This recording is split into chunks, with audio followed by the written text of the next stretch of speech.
किसी ने देखा है टैकोमीटर कहाँ यूज करते हैं या क्या काम है उसका? मशीन लैब में नो देखा होगा सर। आपने। हाँ जी। ये इसलिए यूज करते हैं, मेजरमेंट ऑफ एंगुलर वेलोसिटी।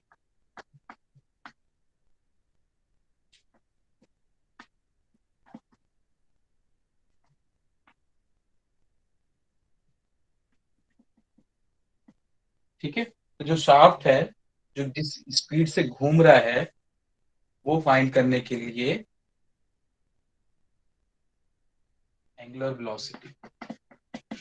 ठीक है, तो जैसे ये ओमेगा आर है और ये एन आर बोलते हैं, ये रोटर का स्पीड है।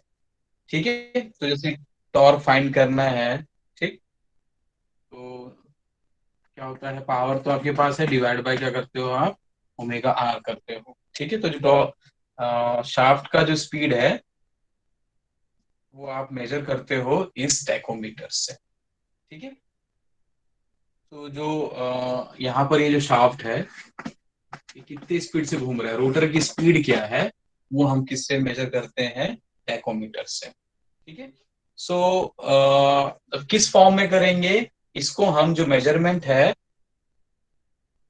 Measurement of speed in form of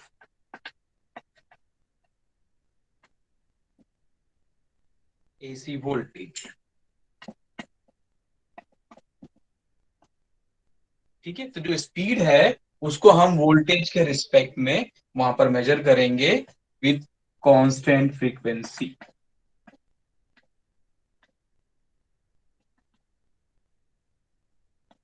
ठीक है, तो जो आउटपुट आएगा वो अगर वोल्टेज के टर्म्स में आएगा, लेकिन आपको वो कैसे कैलिब्रेट होगा, इसके स्पीड से, शाफ्ट के स्पीड से। ठीक है, सो ये इसका काम होता है, और ये कहाँ यूज करते हैं, ऑटोमेटिक कंट्रोल सिस्टम में,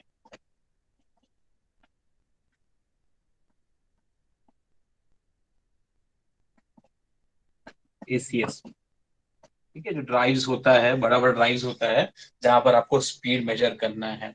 ठीक है, जहां पर स्पीड आपको कंट्रोल करना है, तो आपको वहां पर क्या है, कंटिन्यूस मॉनिटरिंग करनी होगी स्पीड की। ठीक है, तो ये बेसिकली ऑटोमेटिक कंट्रोल सिस्टम में यूज करते हैं इसको। ठीक है,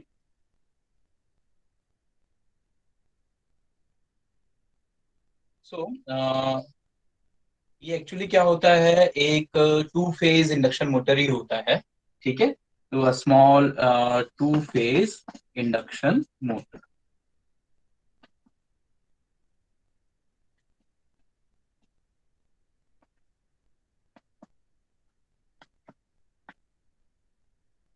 ठीक है, तो ये जो है, ये कुछ नहीं है, ये टू फेज इंडक्शन मोटर ही है।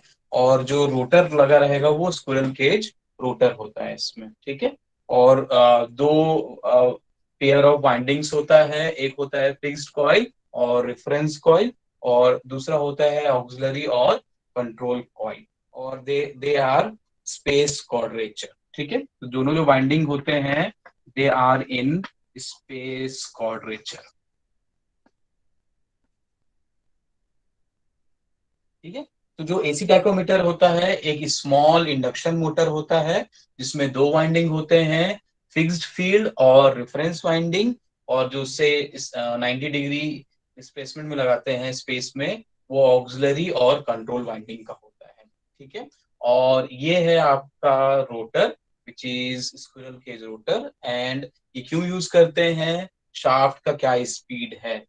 ठीक है, जो velocity of angular velocity of shaft को फाइंड करने के लिए एसी टैकोमीटर यूज करते हैं। किस फॉर्म में करेंगे, जो स्पीड होता है is a function of AC voltage. ठीक है, उसके प्रोपोर्शनल होता है, एसी वोल्टेज जो बन रहा है उसके प्रोपोर्शनल होगा, इसलिए आपको वो वैल्यू आप उसकी फाइंड कर सकते हो। ठीक है, सो जो रेफरेंस वोल्टेज है, ठीक है, इसको हम क्या करते हैं, is energise from constant voltage. तो ये जो वोल्टेज दे रहे हैं, ये क्या है, यहाँ पर जो हम दे इसको बोलते हैं फिक्स वाइंडिंग या रेफरेंस वाइंडिंग। ठीक, ये है आपका constant voltage.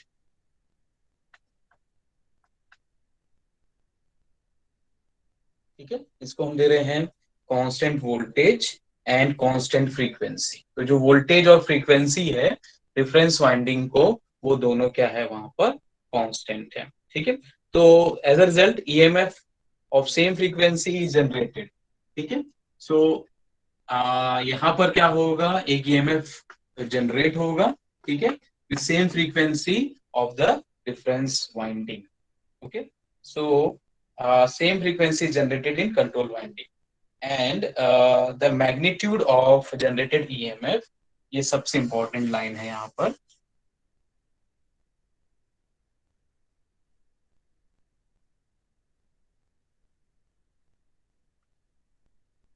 generated EMF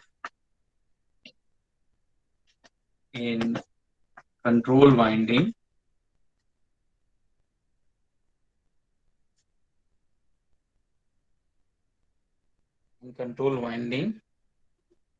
is proportional to rotor speed। ठीक है, तो जो वोल्टेज यहाँ पर जनरेट हो रहा है यहाँ पर is proportional to the rotor speed. ठीक है, तभी आप वहां पर क्या है उसको मेजर कर सकते हो। ये सबसे इंपॉर्टेंट लाइन है यहाँ पर, generated EMF in C is proportional to rotor speed. Okay, and control winding is connected to high impedance amplifier. ठीक है, तो ये जो आप एम्पलीफायर लगा रहे हो यहाँ पर, ये हाई इम्पिडेंस का है।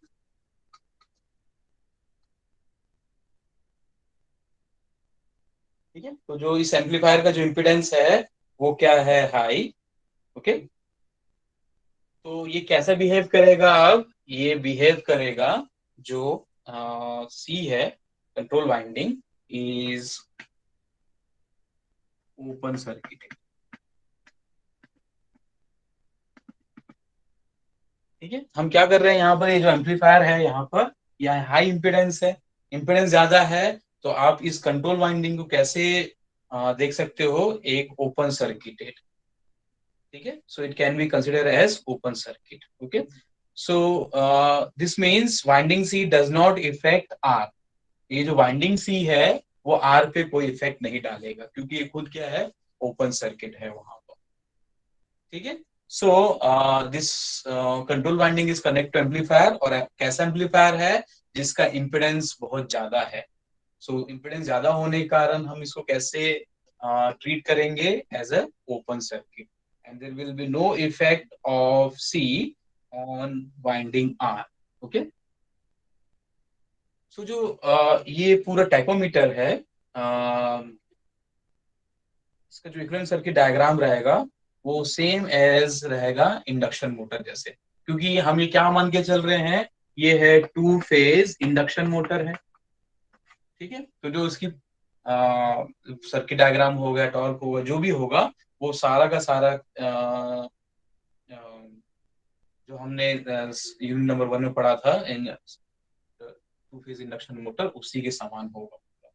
ठीक है, तो जो इसका इक्विवेलेंट सर्किट डायग्राम होगा, it will be same to the single phase induction motor. Okay, सो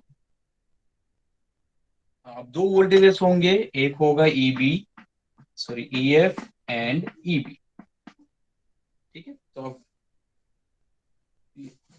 ये सर्किट डायग्राम समझ गए ना आपने। ठीक है, तो यहाँ पर जो रोटर लगा रहे हैं वो है स्क्विरल केज रोटर है, दो वाइंडिंग्स है आपके पास। ठीक है, it is to phase induction motor, एक ऑक्सिलरी और कंट्रोल वाइंडिंग है which is connected to amplifier which has high impedance, and जो reference winding और fixed field winding है उसमें हम क्या दे रहे हैं, कांस्टेंट वोल्टेज एंड फ्रीक्वेंसी दे रहे हैं। तो यहाँ पर जैसे ही आप वोल्टेज दोगे तो कुछ यहाँ पर ईएमएफ जनरेट होगा, कहाँ पर, कंट्रोल वाइंडिंग में, और वो जो ईएमएफ है वो प्रोपोर्शनल होगा किससे, रोटर के स्पीड से। ठीक है, जो शाफ्ट का स्पीड है उसके प्रोपोर्शनल होगा। ठीक है, और ये जिसका इसका पूरा जो वर्किंग है, it will be similar to single phase induction। Okay, तो सर्किट डायग्राम बनाते हैं।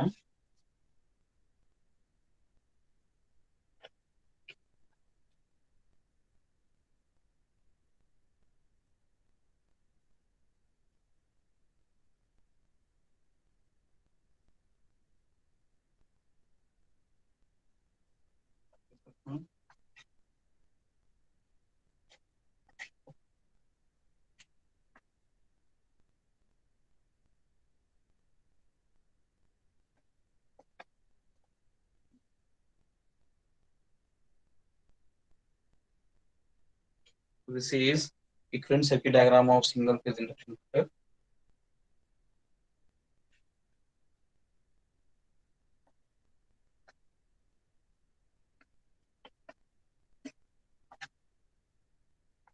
Voltage V1 with R1, X1, current यहाँ T1, ये जो वोल्टेज है वो है EF, और इसके अक्रॉस पे जो वोल्टेज था वो EB। ठीक है, ये फॉरवर्ड EMF और ये बैकवर्ड EMF। ठीक है, ये XM/2, ये भी XM/2। ठीक, और ये क्या था, R2/2S, और ये X2/2, ये R2/2 - S, और ये X2/2। Okay, so this is the equivalent circuit diagram of induction motor. Okay, so यहाँ पर EF और आपको EB मिलेगा। ठीक है, ये फॉरवर्ड EMF और ये backward EMF।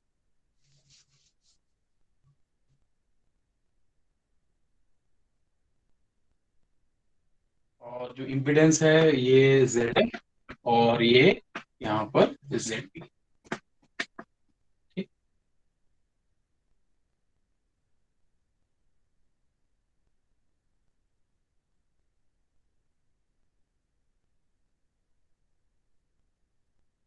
so EF and EB are generated in reference winding R। ठीक है,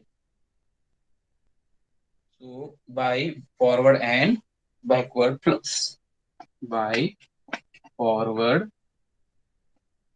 and backward flux।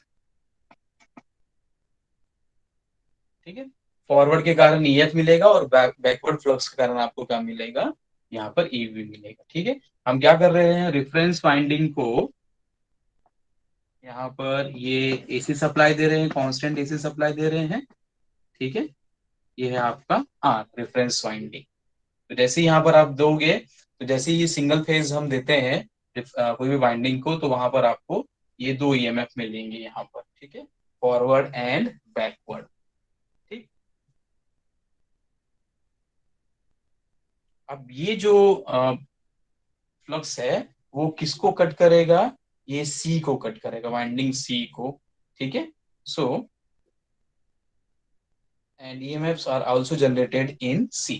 ठीक है, अब यहाँ पर क्या था, इससे 90 डिग्री पर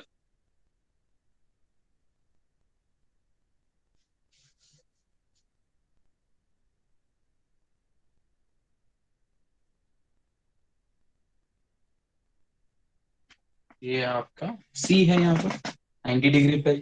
ठीक है, तो ये इसको कट करेगा, तो यहाँ पर भी क्या होगा, EMF जनरेट होगा C में। ठीक है, सो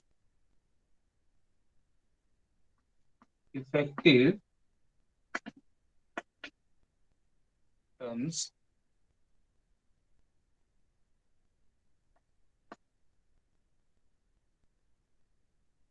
in winding C divide by effective turns in winding R is equal to A। ठीक है, ये मान के चल रहे हैं जो इफेक्टिव नंबर ऑफ टर्न्स है NC मान लीजिए, divide by NR is equal to A। ठीक है, जो टर्न्स रेशियो है वो A के बराबर ले रहे हैं। ठीक है, और ये जो इफेक्टिव टर्न्स जो होते हैं इज प्रोपोर्शनल टू, क्या होता है, E होता है। जैसे NC/NR will be equal to EC divide by ER। ठीक है, ये पढ़ा होगा आपने, N1/N2 is equal to E1/E2। ठीक है, तो EMF generated, so EMF generated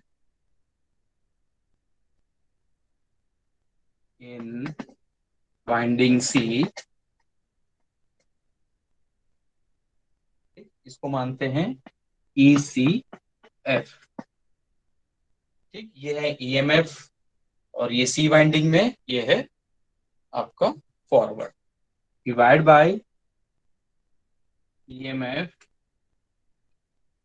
generated in winding R। ये हो जाएगा ई ERF। ठीक है, तो ये भी कितना हो जाएगा, A के बराबर हो जाएगा।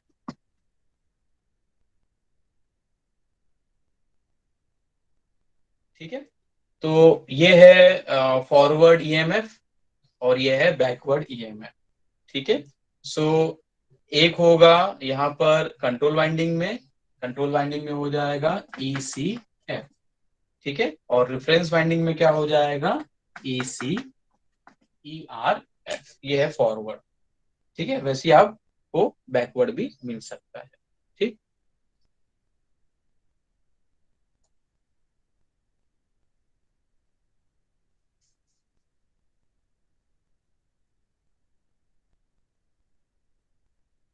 यहाँ से आपको क्या मिल जाएगा, ECF डिवाइड बाय ERF।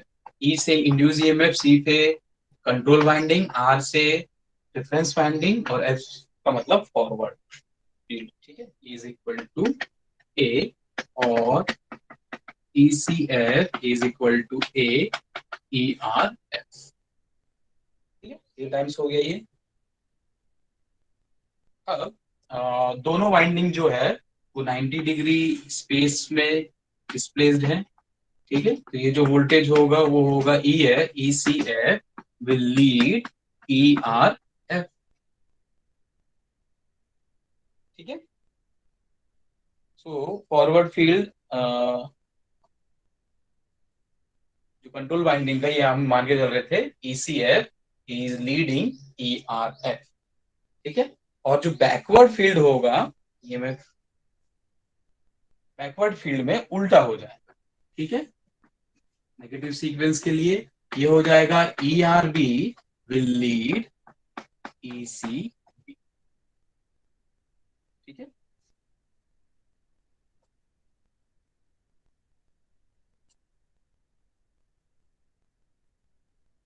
ठीक है, तो यहाँ पर फॉरवर्ड फील्ड कम अक्रॉस सी फर्स्ट। ठीक है, जो फॉरवर्ड फील्ड है, फॉरवर्ड फील्ड कम्स अक्रॉस सी फर्स्ट। ठीक है, पहले इस पे आएगा, एंड देन 90 डिग्री के बाद कहां पर आएगा, वो आर में आएगा। ठीक है, ये फॉरवर्ड के लिए।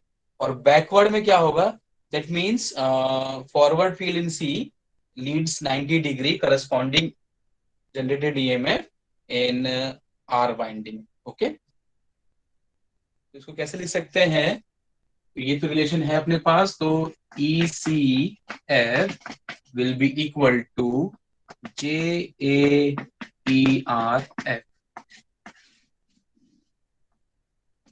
ठीक है, ये नंबर ऑफ टर्न्स है। ठीक है, ये यहां से मिला आपको इस इक्वेशन से, और ये 90 डिग्री से लीड कर रहा है। ठीक है, तो J क्या होता है, 1 एंगल 90 डिग्री होता है, तो कॉम्प्लेक्स फॉर्म में ऐसे दिखा सकते हैं। ठीक है, so ECF is equal to JA times ERF। ठीक है, अब इस केस के लिए क्या हो जाएगा, यहां पर जब इसके लिए देखेंगे, तो अब यहाँ क्या होगा, backward field comes across R first. R के लिए पहले आएगा, तो यहां पर जो है ERB leads ECB। Okay, so backward field revolves in opposite direction. जो बैकवर्ड फील्ड होता है,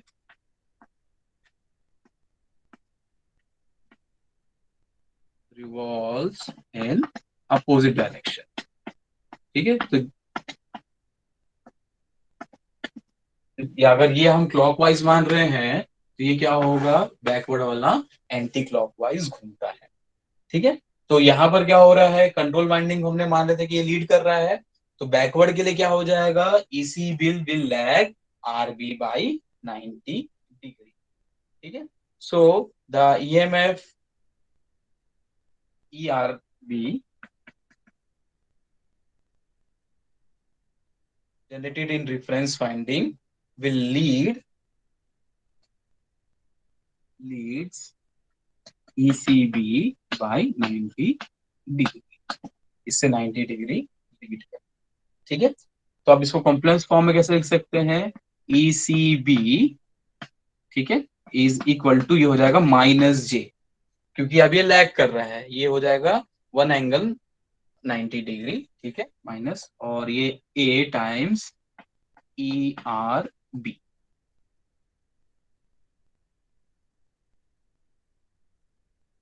ठीक है। सो ये है फॉरवर्ड फील्ड इन कंट्रोल वाइंडिंग, ये है EMF, EMF generated in reference winding forward field के कारण। ठीक है। तो ये हमेशा क्या होगा, इससे 90 डिग्री लीड करेगा, क्योंकि जो मैक्सिमम एमएमएफ है वो पहले सी में आएगा। ठीक है। और उसके बाद फिर जो मैक्सिमम फ्लक्स मिलेगा वो आपको कहाँ मिलेगा, यहाँ पर रिफरेंस वाइंडिंग में। लेकिन ये जो फॉरवर्ड फील्ड है वो रोटर के स्पीड के डायरेक्शन में घूम रहा है, दोनों सेम डायरेक्शन में है। लेकिन जो बैकवर्ड फील्ड होता है वो अपोजिट घूमता है। तो इस कारण अब रिफरेंस वाइंडिंग में जो फ्लक्स है वो फर्स्ट पहले आएगा, फिर यहाँ पर आएगा।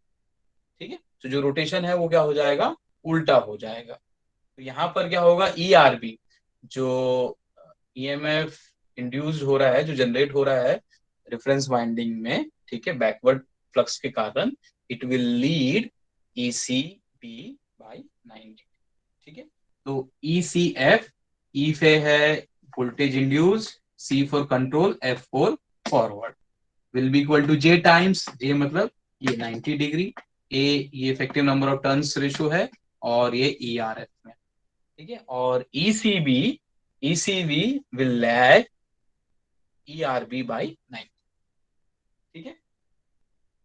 So total voltage EC generated in control winding. ठीक है। तो जो EC होगा, क्या क्या हो जाएंगे, EF और ECB। ठीक है।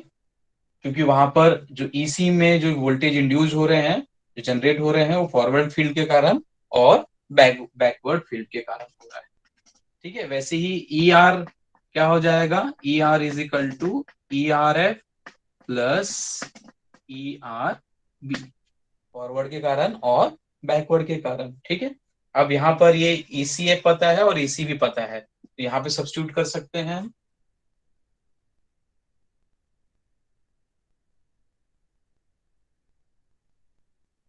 ठीक है। तो ये जो है इसी से हमको मेन मिलेगा।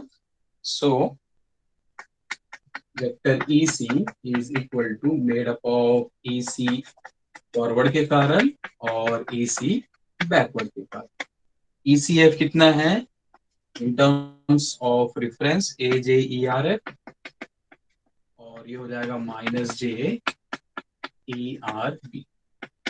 JA बाहर निकाल लो, ये हो जाएगा ERF माइनस ER।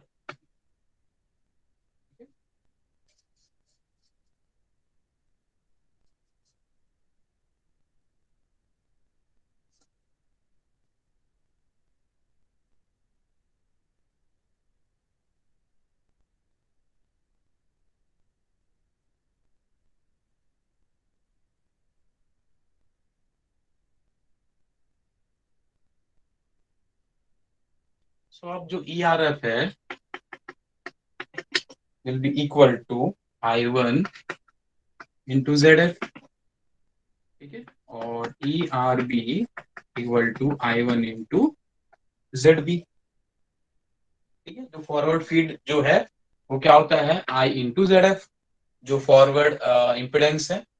ठीक है। और ZERB क्या हो जाएगा, I1 स्टेटर का करंट इंटू ZB। यहाँ पे सब्स्टिट्यूट कर दो, तो EC will be equal to JA, और ये हो जाएगा I1 ZF minus I1 ZB, और JA, I1 कॉमन निकाल लो, ZF माइनस ZB।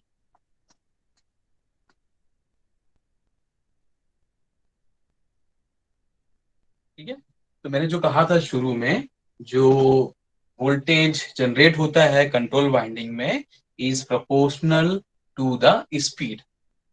ठीक है, वही चीज है। वो कैसे होता है वो देखते हैं। ठीक है, अब स्टैंड स्टिल की कंडीशन में, एट स्टैंड स्टिल स्लिप की वैल्यू क्या होती है, 1 होती है। ठीक है, तो स्टैंड स्टिल की कंडीशन में क्या होगा, ZF is equal to ZB। Forward जो इम्पिडेंस है वो बैकवर्ड इम्पिडेंस के बराबर हो जाता है। ठीक, तो this is forward field impedance and it is backward field impedance. ये दोनों बराबर हो गए, तो EC की वैल्यू कितनी होगी at stand still, what will the value of EC at stand still condition, 0।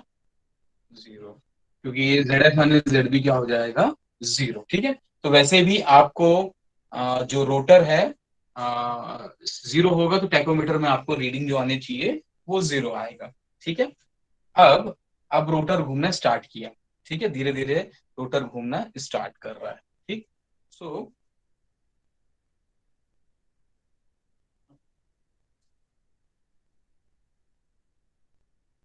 ZF की वैल्यू क्या थी, ZF is equal to JXM by 2 multiplied by R2 by S plus JX2 by 2 divided by JXM by 2 R2 by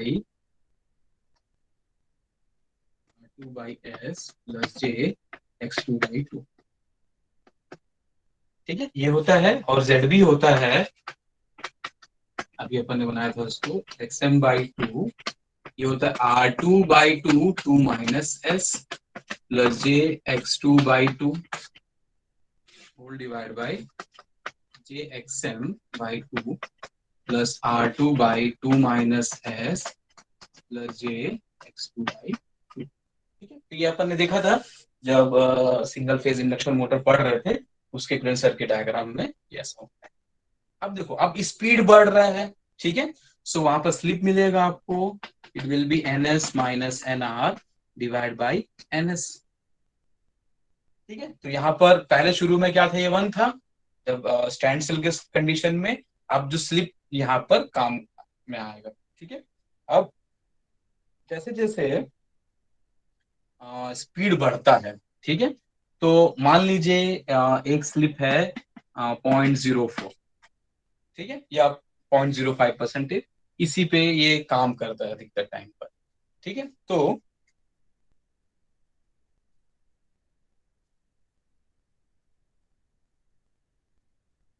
ये चीज important है इसमें।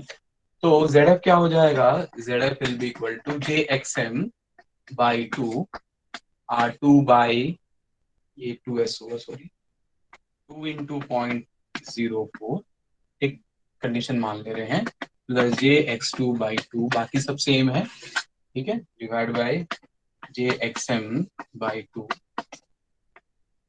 Plus R2 by 2 into 0.04 plus X2 by 2। ZB भी same हो जाएगा, JXM by 2 multiplied by R2 2 2 minus 0.04 plus JX2 by 2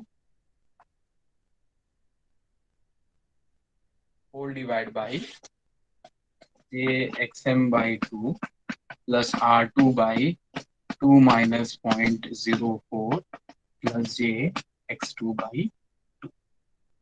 ठीक है, तो अब ये बताइए मुझे, जैसे जैसे ये स्लिप 0.04 पे लेंगे, एक एक अजम्पशन ले रहे हैं हम, तो किसकी वैल्यू ज्यादा आएगी, ZF की वैल्यू ज्यादा आएगी कि ZB की वैल्यू आएगी एट ए गिवन स्लिप। ठीक है, अब ये देखिए R2/0.04 है ये। ठीक है, जैसे अगर तो कितना हो जाएगा, 0.1 डिवाइड बाय 0.04 करो।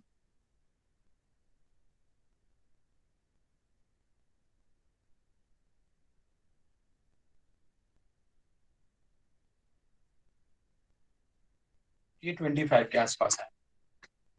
ठीक है, और ये है 2 - 0.04। ठीक, ये हो जाएगा 2 - 0.04। ये हो गया 1.96 डिवाइड बाय 1 डिवाइड बाय 196। तो ये मिल जाएगा आपको 0.15। ठीक है, तो एट ए गिवन स्लिप R2/S की वैल्यू ज्यादा आ रही है, ये है 25। ठीक है, और ये कितना मिल रहा है आपको, R2/2S ये मान लीजिए 25 आ रहा है, और R2/2 आपको आ रहा है 0.51। इससे क्या पता चल रहा है, जैसी स्लिप मिला आपको जो ZF है, ये ZF है उसकी वैल्यू आपको ज्यादा मिल रही है, और ZB की वैल्यू क्या मिल रही है आपको, कम मिल रही है। ठीक है, तो इन दोनों का आपको क्या मिलेगा वहां पर, डिफरेंस मिलेगा। जैसे जैसे स्पीड बढ़ते जाता है, फॉरवर्ड इंपिडेंस बढ़ता जाता है, और जो बैकवर्ड इंपिडेंस है, क्योंकि नीचे में 2 - S है। ठीक है, और स्लिप बहुत कम रहता है, और 2 - S करोगे तो वो 1.9 के आसपास कुछ आएगा। ठीक है, और 1 डिवाइड बाई 1.9 करोगे तो 0.5 के आसपास आएगा। और ये क्या है, 2/S है, जैसे 0.05 है। ठीक है, तो ये 20 टाइम्स बढ़ जाएगा। तो ये कितने मतलब लगभग लगभग 20 गुना बढ़ता है, और ये क्या होता है, 0.5 कम हो जाता है। तो जैसे जैसे आप स्लिप को इंक्रीज करोगे, ZV will increase, ZF will increase. ठीक है, और ZB क्या होगा, डिक्रीज होगा विथ इंक्रीज इन स्लिप। ठीक है, तो यहां पर जो डिफरेंस है ZF - ZB, ये चाहिए हमको। ठीक है, सो ZF - ZB, अब जैसे जैसे स्पीड बढ़ रहा है, इन दोनों का डिफरेंस भी कम ज्यादा हो रहा है। ठीक है, तो आप ये जो आपका ZF और ZB जो है वो किस पे डिपेंडेंट है, स्लिप पे डिपेंडेंट है। स्लिप पे डिपेंडेंट है मतलब वो किस पे डिपेंडेंट है, स्पीड पे डिपेंडेंट है। तो therefore difference of ZB - ZF is function of rotor speed. Difference ZF - ZB is function of rotor speed. ठीक है, और यही आया है EC। EC आपको कितना मिला है, EC is equal to JIA1 ZF - ZB। ठीक है, तो जो वोल्टेज है वो किस पे डिपेंड कर रहा है, difference of ZB - ZF - ZB। ठीक है, और ये किसके प्रोपोर्शनल है, ZF - ZB, it is proportional to speed of the rotor. So therefore you can write EC is a function of omega. ठीक है, आपको क्या चाहिए, यही चाहिए as a function of voltage. ठीक है, so therefore EMF in winding C generated is proportional to the rotor speed.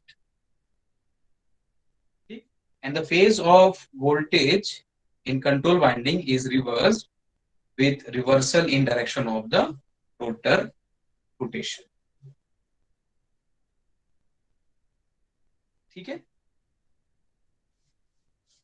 तो यहां से आप क्या कर सकते हो, जो आप EC आपको जो मिलेगा, ठीक है, तो generated EMF in control winding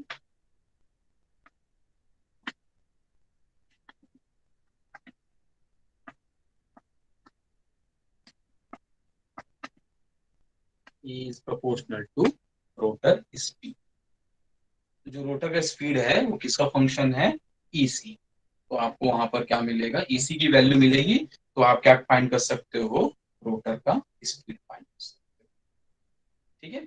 so ideally जो एसी टेकोमीटर होता है, EMF control in winding C is linearly proportional to omega R, ideally.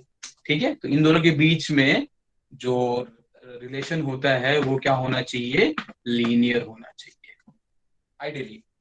ठीक है। और दूसरा, phase voltage across C is fixed with respect to phase voltage applied to the R. ठीक है, मतलब phase voltage across C, phase voltage across C is fixed with respect to phase voltage across R.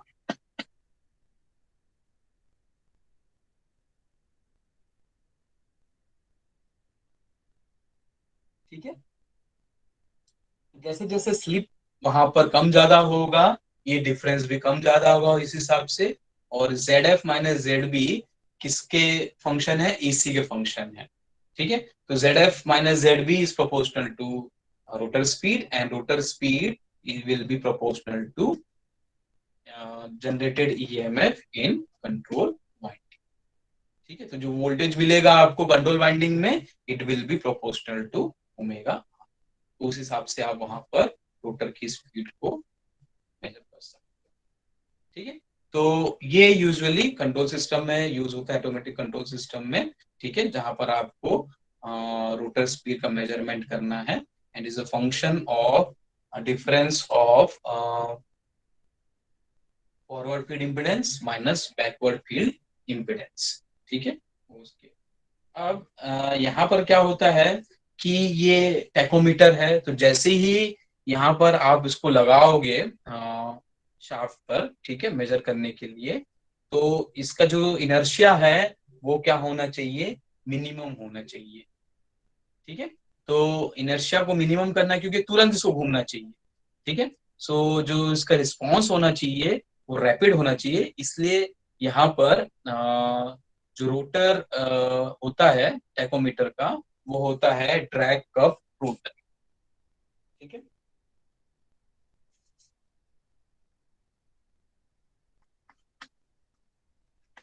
Drag cup rotor, ये होता है एक hollow rotor होता है। ठीक है, ये क्यों कर रहे हैं, क्योंकि यहाँ पर जो इनर्शिया है वो सबसे स्मॉल हो सके, रोटर इनर्शिया को क्या करना है आपको, स्मॉल करना है, और रैपिड रिस्पॉन्स। ठीक है, अगर आप क्या बोलते हैं, जो आपका टेकोमीटर का जो रोटर है वो ही अगर उसके नशे ज्यादा होगा, तो उसको रिस्पॉन्स देने में टाइम लगेगा। ठीक है, तो उसको कम करने के लिए क्या यूज करते हैं हम, ड्रैग कप रोटर यूज करते हैं। ठीक है, और ये सर्वो मोटर में भी यूज होता है, क्योंकि ये सारे जो हैं वो कंट्रोल सिस्टम में यूज होते हैं। ठीक है, तो ड्रैग कप होता क्या है, कैसा है, ये है स्टेटर। ठीक,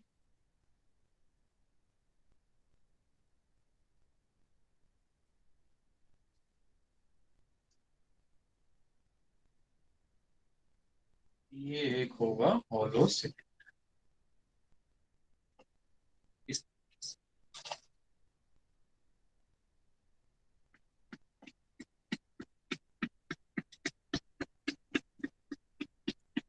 इनर्शिया जितना कम होगा रोटर का, उतना उसका रैपिड रिस्पॉन्स होगा। ठीक है, और अंदर में एक स्टेशनरी रोटर को,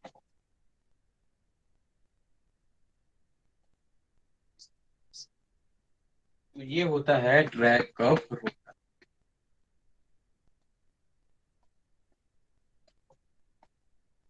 ठीक है, तो ये हॉलो सिलेंडर है और यहाँ पर लगा रहेगा शाफ्ट।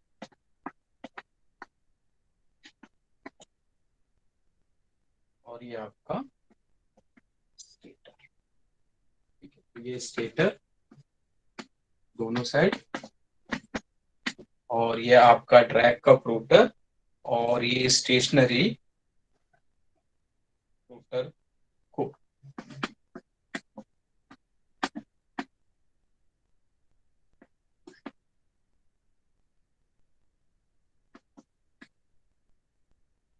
ठीक है, तो यहाँ रोटर के दो भाग कर दिया हमने, एक स्टेशनरी है और एक रोटेटिंग है, ये हॉलो है। ठीक है, तो अब ये देखिए यहाँ पर इसका कितना वेट कम हो गया है, यहाँ पर ये बस घूमेगा और यहाँ पर आपके पास क्या रहेगा, एक स्टेशनरी वहां पर रोटर रहेगा। ठीक है, तो ये जो हॉलो थिन वॉल्ड सिलेंडर है, ठीक है, ये हॉलो है।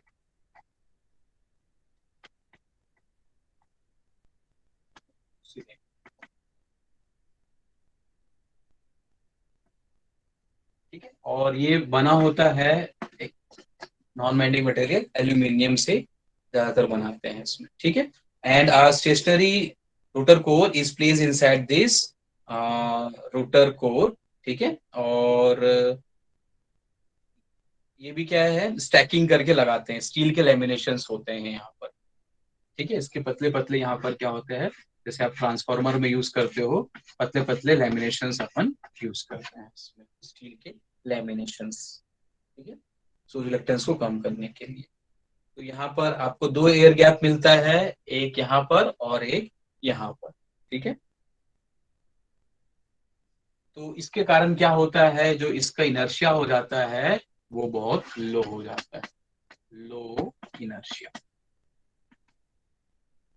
तो इनर्शिया लो हो गया तो आपका जो मोटर है वो बहुत क्विकली स्टार्ट हो जाएगा। ठीक है, तो वहां पर आपको क्या मिलेगा, वहां पर आपको रैपिड रिस्पॉन्स मिलेगा। तो फॉर क्विक रिस्पॉन्स और rapid response we use drag cup rotor.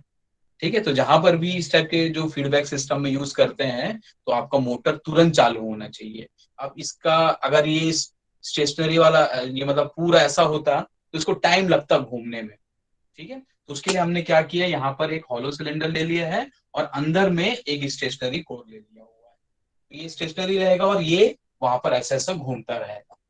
ठीक है, तो इसका जो इनर्शिया होगा बहुत कम होगा, इसका वेट बहुत कम हो जाएगा और ये बहुत ज्यादा घूमना स्टार्ट हो जाएगा, मतलब क्विकली स्टार्ट होगा। ठीक है, तो इस टाइप का रोटर यूज करते हैं सर्वो मोटर में and as well as in AC tachometer. ठीक है, आज के लिए इतना ही।